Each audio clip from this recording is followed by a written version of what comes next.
Hello दोस्तों, कैसे हैं आप लोग। आज हम शुरू करते हैं गज के सी बायो क्लासेस में कुछ साइंस की ब्रांचेस के बारे में समझेंगे। जैसे कि सबसे पहले समझते हैं बायोलॉजी के बारे में कि बायोलॉजी कहते किसे हैं। बायोलॉजी दो शब्दों से मिलकर बना हुआ होता है, बायोस एंड लोगोस।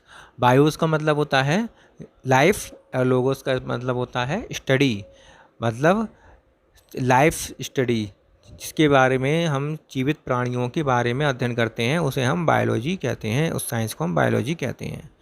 बायोलॉजी में दो ब्रांचेस होती हैं, एक जूलॉजी और एक होती है बॉटनी।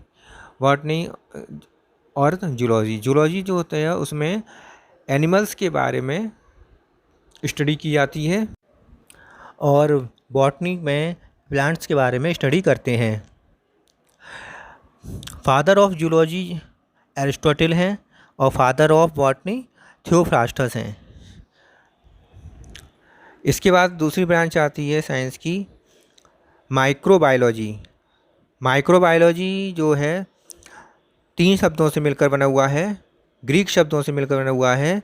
एक माइक्रोस जिसका मतलब होता है स्मॉल, बायोस लाइफ और लोगोस स्टडी, अर्थात स्मॉल लाइफ स्टडी मतलब छोटे छोटे जीवों के बारे में, जीवित चीज़ों के बारे में अध्ययन करना।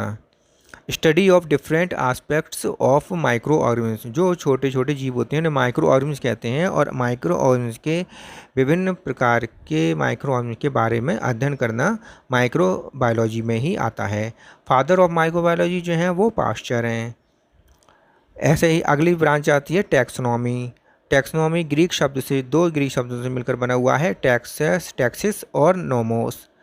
टैक्सिस का मतलब होता है अरेंजमेंट और नोमोस का मतलब होता है लॉ, मतलब एक प्रकार से अरेंजमेंट करने का नियम।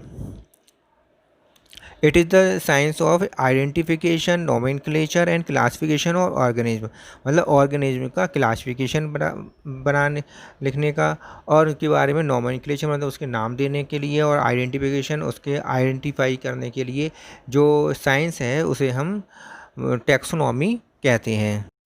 Father of taxonomy Carolus Linnaeus को कहा जाता है। कैरोलस लीनियस हैं जिन्होंने सिस्टेमा नेचुरी नामक बुक लिखी थी, स्पीसीज प्लांटेरम नामक पुस्तक लिखी थी और जेनेरा प्लांटेरम नामक पुस्तक लिखी थी। नोमेनक्लेचर जो है दो शब्दों से मिलकर बना हुआ है, दो लैटिन शब्दों से मिलकर बना हुआ है, नोमेन तथा क्लियर। नोमेन का मतलब होता है नेम और क्लियर का मतलब होता है कॉल, मतलब नाम, किसी का नाम पुकारना। The science of of providing distinct and proper name of organism so that they can easily recognised and differentiated.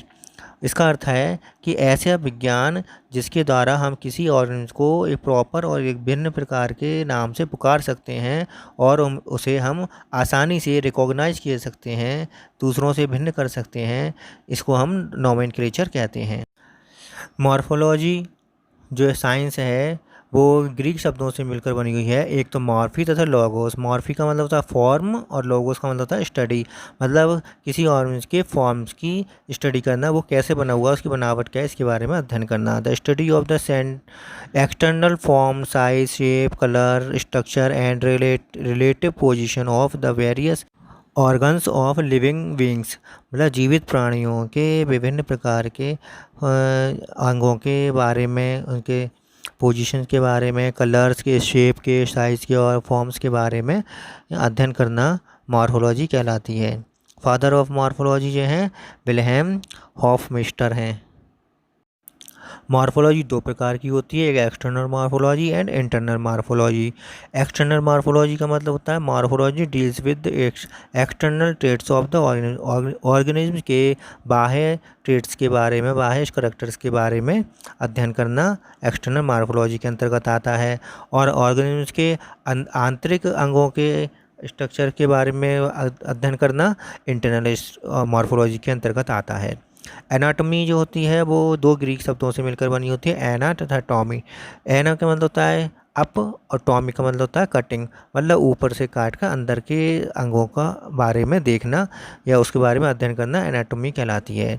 The study of the internal structure which can be observe with unaided I of after dissection करने के बाद ऐसे ही सादा आँखों से जब हम किसी ऑर्गेनिज्म के आंतरिक अंगों को देखते हैं और ऑब्जर्व करते हैं तो उसे हम एनाटॉमी के अंदर रखते हैं। It is useful for knowing homology and analogy. Histology जो है वो दो ग्रीक शब्दों से मिलकर बनी होती है, एक तो हिस्टोस तथा लोगोस। हिस्टोस का मतलब होता है टिश्यूज़ और लोगोस का मतलब होता है स्टडी, अर्थात टिश्यूज़ का अध्ययन करना। Study of father of histology है Bichat. The study of tissue organisation and structure, अर्थात टिश्यू के ऑर्गेनाइजेशन के बारे में और उसके स्ट्रक्चर के बारे में अध्ययन करना हिस्टोलॉजी के अंतर्गत आता है।